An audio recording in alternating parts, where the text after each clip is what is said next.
আসসালামু আলাইকুম সুপ্রিয় দর্শক। ইউক্রেনের প্রেসিডেন্ট জেলেনস্কির আশার কফিনে একের পর এক পেরেক ঠকে যাচ্ছেন রাশিয়ার প্রেসিডেন্ট ভ্লাদিমির পুতিন। এই যেমন ধরুন, মিস্টার জেলেনস্কি আশা করে আছেন যে ইউরোপ, যুক্তরাষ্ট্র এবং বিশ্বের অন্যান্য দেশ মিলে মিস্টার পুতিনকে এমন চাপ দেবেন, অর্থনৈতিক নিষেধাজ্ঞা দিয়ে, কূটনৈতিকভাবে কিংবা সামরিকভাবে সেই চাপে বাধ্য হয়ে মিস্টার পুতিন এই যুদ্ধটা বন্ধ করে দেবেন। কিন্তু মিস্টার পুতিন যা করছেন সেটি হলো তিনি উল্টো এমন চাপ প্রয়োগ করছেন যে এই যুদ্ধ তো বন্ধ দূরের বিষয়, তিনি একটা যুদ্ধ বিরতি থেকেই পুরো বিষয়টিকে দূরে রেখেছেন। সর্বশেষ তিনি যেসব কথাবার্তা বলেছেন সেখানে জেলেনস্কির আরো আশার অনেক বিষয়গুলোকে তিনি নস্যাৎ করে দিয়েছেন। জেলেনস্কির কোন কোন আশার বিষয়গুলোকে তিনি নস্যাৎ করে দিয়েছেন সেগুলো আলোচনা করব এই কন্টেন্টে। প্রথমেই বলি যে মিস্টার পুতিন কিরগিজস্তানে গিয়েছিলেন সফর করার জন্য। সেখানে তিনি সাংবাদিকদের সঙ্গে কথা বলেছেন। সো মিস্টার পুতিনকে হাতের কাছে পেয়ে সাংবাদিকরা যেসব প্রশ্ন করবে সেখানে অবধারিতভাবে এই যে ডোনাল্ড ট্রাম্প যে উদ্যোগ নিয়েছেন শান্তি পরিকল্পনা, তার আওতায় রাশিয়া ইউক্রেন যুদ্ধটা বন্ধ হচ্ছে কিনা সে বিষয়েই তো তারা জানতে চাইবেন। সাংবাদিকরা সে বিষয়টি মিস্টার পুতিনের কাছে জানতে চেয়েছে। মিস্টার পুতিন বলেছেন যে এই মুহূর্তে আইনগতভাবে ইউক্রেনের সঙ্গে রাশিয়া কোনো রকম চুক্তি সই করতে পারবে না। কেন? কারণ তিনি মনে করেন যে ইউক্রেনের যে নেতৃত্ব রয়েছে, অর্থাৎ প্রেসিডেন্ট রয়েছে, তিনি অবৈধভাবে ইউক্রেনের ক্ষমতায় রয়েছেন, অর্থাৎ তিনি নির্বাচিত রাষ্ট্রপতি নন। সুতরাং এই নির্বাচিত নন এমন একজন রাষ্ট্রপতির সঙ্গে মিস্টার ভ্লাদিমির পুতিন এখন কোনো রকম চুক্তি সই করতে চান না। তিনি যে কথাটি বলেছেন সেটি হলো যে জেলেনস্কির সঙ্গে চুক্তি সই করার কোনো মানে হয় না, এই চুক্তির কোনো অর্থ নেই। অর্থাৎ তিনি ধরেই নিয়েছেন যে জেলেনস্কি অবৈধ রাষ্ট্রপতি, তার সঙ্গে চুক্তি করাটা অবৈধ এবং রাশিয়া এই চুক্তি করতে যাচ্ছে না। সুতরাং যত আলাপ আলোচনা হোক, যত কিছুই হোক, মিস্টার পুতিনের কিন্তু একটা নতুন শর্ত সামনে এলো, যেগুলো তিনি আগেও আলাপ আলোচনা করেছেন কিন্তু এখন জোরালোভাবে বলছেন যে জেলেনস্কির সঙ্গে কোনো রকম চুক্তি সই নয়। এখন ইউক্রেনের দিক থেকে যুক্তি দেয়া হয় যে যখন 2022 সালে রাশিয়া ইউক্রেনে আক্রমণ করে তখন সে দেশে সামরিক আইন বলবৎ হয়, দেশটি যুদ্ধের মোড়ে চলে যায় এবং সে দেশের আইন বলে যে যদি ইউক্রেন যুদ্ধে জড়িত থাকে তাহলে সেখানে সাধারণ নির্বাচন অনুষ্ঠান না করলেও চলে, এটি তাদের দেশের আইন। সুতরাং এই আইন তো ইউক্রেনের জন্য বৈধ। আবার ধরুন, ইউরোপও এই আইনকে সমর্থন করে এবং বৈধ মনে করে। দ্বিতীয় বিশ্বযুদ্ধের সময় মিস্টার চার্চিল যুক্তরাজ্যের প্রধানমন্ত্রী ছিলেন, তিনি কিন্তু সে সময় নির্বাচন দেননি, কিন্তু তার যে ক্ষমতায় থাকা সেটিকেও ইউরোপ বৈধ মনে করেছিল। সুতরাং ইউরোপ মনে করে যে জেলেনস্কি যে ক্ষমতায় রয়েছে সেটা ঠিক আছে, কাজেই যুদ্ধের সময় তো আর নির্বাচন অনুষ্ঠান করা যায় না।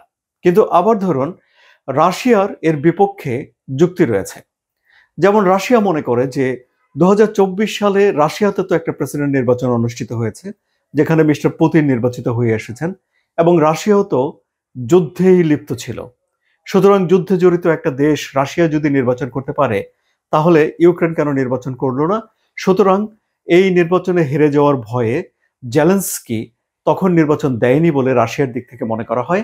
এবং মিস্টার পুতিন এই যে কিরগিজস্তানে সাংবাদিকদের সঙ্গে কথা বলেছেন সেখানে তিনি বলেছেন যে এটি জেলেনস্কি বা ইউক্রেনের নেতৃত্ব একটা কৌশলগত গুরুতর ভুল করেছে বলে মিস্টার পুতিন মনে করেন।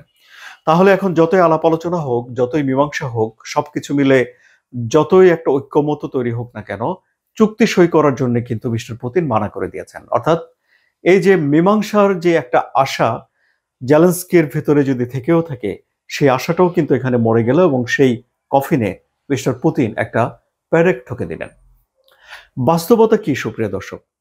জেলেনস্কি কি চাইলেই একটা নির্বাচন সেখানে করতে পারবেন? আবার ধরুন, ডোনাল্ড ট্রাম্পের যে 28 দফা শান্তি পরিকল্পনা, এই পরিকল্পনাতে এই বিষয়টিও ছিল যে 100 দিনের ভেতরে, মানে চুক্তি হওয়ার, যুদ্ধ থামার 100 দিনের ভেতরে সেখানে একটা নির্বাচন অনুষ্ঠান করতে হবে। এখন এই মুহূর্তে যুদ্ধ বিধ্বস্ত ইউক্রেনকে নির্বাচন করতে পারবে? ধরুন যে জাতিসংঘের একটি সংস্থার হিসাব অনুযায়ী যখন রাশিয়া ইউক্রেনে আক্রমণ করলো তখনই 57 লাখ মানুষ ইউক্রেন ছেড়ে ইউরোপের বিভিন্ন দেশে চলে গেছে। জার্মানিতে 13 লাখ, পোল্যান্ডে 9 লাখ, এরকম ইউরোপের বিভিন্ন দেশগুলোতে শরণার্থী হিসেবে তারা আছে। এখন তারাও তো এই দেশের ভোটার। এই 57 লাখ মানুষকে এনে তাদেরকে কি ভোট দেওয়াতে পারবে? তাদেরকে কিভাবে ভোট দেওয়া হবে? এটা কি পোস্টাল ভোটের মাধ্যমে, অ্যাপের মাধ্যমে? কিভাবে হবে নির্বাচনটি? একটু জটিলতা আছে। আবার ধরুন ইউক্রেনের ভেতরেও বলা হয়ে থাকে যে প্রায় 50 লাখের মতো মানুষ তারা বাস্তুচ্যুত হয়েছে, এক জায়গা থেকে অন্য জায়গায় গেছে। অর্থাৎ ইউক্রেনের টোটাল 90 লাখ থেকে 1 কোটির মতো মানুষ, এই কাছাকাছি সংখ্যাটা, এক্সাক্ট ফিগার বলা যাচ্ছে না, তারা বিভিন্নভাবে বাস্তুচ্যুত হয়েছে, নিজের বাড়িঘর ছেড়ে অন্য কোথাও থাকতে হয়েছে। কাউকে ইউক্রেনের ভেতরেই এক শহর ছেড়ে অন্য শহরে, এবং কাউকে কাউকে এই দেশ ছেড়ে অন্য দেশে গিয়ে বসবাস করতে হচ্ছে। সুতরাং চাইলেই কি একটা নির্বাচন ইউক্রেনে অনুষ্ঠান করা সম্ভব হবে? এটি একটি বড় এবং গুরুতর প্রশ্ন হয়ে সামনে দেখা দিয়েছে। এবারে আসি, মার্কিন প্রেসিডেন্ট ডোনাল্ড ট্রাম্প যে শান্তি পরিকল্পনার 28টি দফা তৈরি করেছেন, যা সংশোধন করেছে জেলেনস্কি এবং ইউরোপ, তারা 19 দফায় নামিয়ে এনেছে।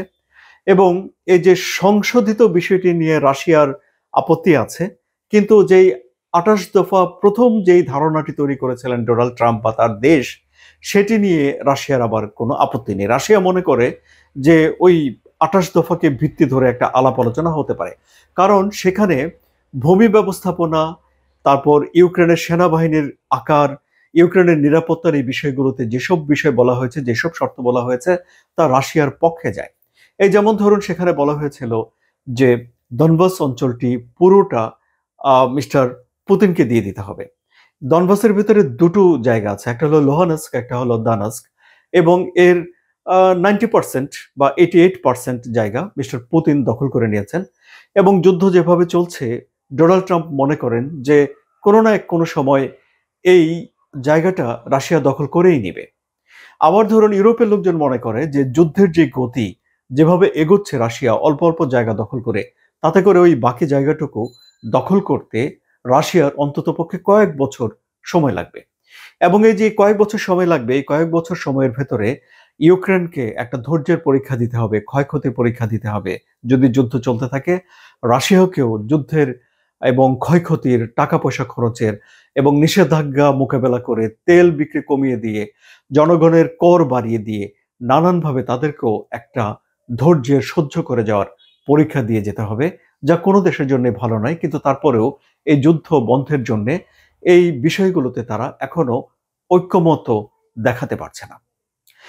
তাহলে এই যে যুক্তরাষ্ট্রের একটা প্রতিনিধি দল আগামী সপ্তাহেই মিস্টার পুতিনের সঙ্গে দেখা করতে যাবেন, এবং সেখানে নেতৃত্ব দেবেন ডোনাল্ড ট্রাম্পের বিশেষ সহকারী স্টিভ উইটকফ। এই বৈঠকের আগে মিস্টার পুতিনকে সাংবাদিকরা জিজ্ঞেস করেছিল যে তাহলে ভূমি ব্যবস্থাপনা নিয়ে আপনি কি ভাবছেন? মিস্টার পুতিন তখন বলেছেন যে এই যে যুক্তরাষ্ট্রের সঙ্গে রাশিয়ার যে আলাপ আলোচনা হচ্ছে, সেই আলোচনার মূল বিষয়ই হলো এই ভূমি ব্যবস্থাপনা বিষয়টি। পুতিন আইনগতভাবে ক্রিমিয়াকে কিংবা দনবাসকে নিজের অঞ্চলে দেখাতে যতটা না আগ্রহী, তার চেয়ে বেশি তিনি বলতে চান যে এটা কার্যত এই জায়গাগুলো রাশিয়ারই অংশ হয়ে গেছে, এবং তিনি এটির স্বীকৃতি চান ইউক্রেনের কাছে বা বাকি বিশ্বের কাছে যে এই জায়গাটা রাশিয়ার আন্তর্জাতিক সীমানার ভেতরে রয়েছে। সুতরাং পুতিন এখন মুখ ফুটে বলে দিয়েছেন যে তিনি চান যে এই দনবাস অঞ্চল পুরোটা তার কাছে চলে আসুক, এবং এটি নিয়ে যুক্তরাষ্ট্রের সঙ্গে রাশিয়ার সবচেয়ে বেশি আলাপ আলোচনা হচ্ছে। অর্থাৎ আলাপ আলোচনার এখন ঠিক কেন্দ্রে রয়েছে এই দনবাস অঞ্চল। মিস্টার পুতিন পাবেন কি পাবেন না, রাখতে পারবেন কি রাখতে পারবেন না, জেলেনস্কি জায়গাগুলো ছেড়ে দেবে কি দেবে না, সেসব বিষয়গুলো। আবার ধরুন একদম স্বাভাবিকভাবে এটা আমরা বলতেই পারি যে যদি জেলেনস্কি এই দনবাস এলাকার যে জায়গা এখনো তার দখলে রয়েছে, তার সেনাবাহিনী সেখানে রয়েছে, তার দেশের সার্বভৌমত্ব সেখানে রয়েছে, যুদ্ধ বন্ধ করার শর্ত মেনে যদি সেই জায়গা ছেড়ে দেয় জেলেনস্কি, তাহলে এটি স্পষ্ট আত্মসমর্পণ এবং স্পষ্ট এই যুদ্ধে জেলেনস্কির পরাজয়কে নির্দেশ করে। সুতরাং এই যুদ্ধ অচিরেই বন্ধ করার যে চাপ বহির্বিশ্ব, বন্ধু দেশগুলো ইউক্রেনের হয়ে দেবে বলে জেলেনস্কি আশা করছেন, সেই আশাও খুব একটা ধোপে টিকছে না। এমনকি তিনি যুক্তরাষ্ট্রের কাছ থেকে টমাহক ক্রুজ ক্ষেপণাস্ত্রই পাচ্ছেন না। আবার ধরুন তার দেশের ভেতরে যেই দুর্নীতির খবর প্রকাশ হয়েছে তা নিয়ে ইউরোপে ব্যাপক আলাপ আলোচনা আছে। তার দেশ থেকে যারা শরণার্থী হয়ে ইউরোপে গেছে তাদের ব্যাপারে সহমর্মিতা কমে আসছে দিনে দিনে, এবং রণক্ষেত্রে জেলেনস্কির চেয়ে মিস্টার পুতিনের সেনাবাহিনী বেশি পারঙ্গমতা দেখাচ্ছে, বেশি ক্ষতি করতে পারছে। তাহলে পরিস্থিতি কি দাঁড়াচ্ছে? শেষ পর্যন্ত কি একে একে জেলেনস্কির সব আশার কফিনে একটার পর একটা শেষমেশ শেষ একটা পেরেক ঠোকে দেওয়ার আয়োজন করছেন মিস্টার পুতিন? তিনি কি আসলে জেলেনস্কিকে ইউক্রেনের ক্ষমতায় দেখতেই চান না? প্রশ্নের জবাব কি আপনাদের জানা আছে? সুপ্রিয় দর্শক, যদি জানা থাকে তাহলে কমেন্টে জানাবেন। আলোচনা যদি ভালো লাগে তাহলে সাবস্ক্রাইব করে চ্যানেলের সঙ্গে থাকবেন। ধন্যবাদ সবাইকে।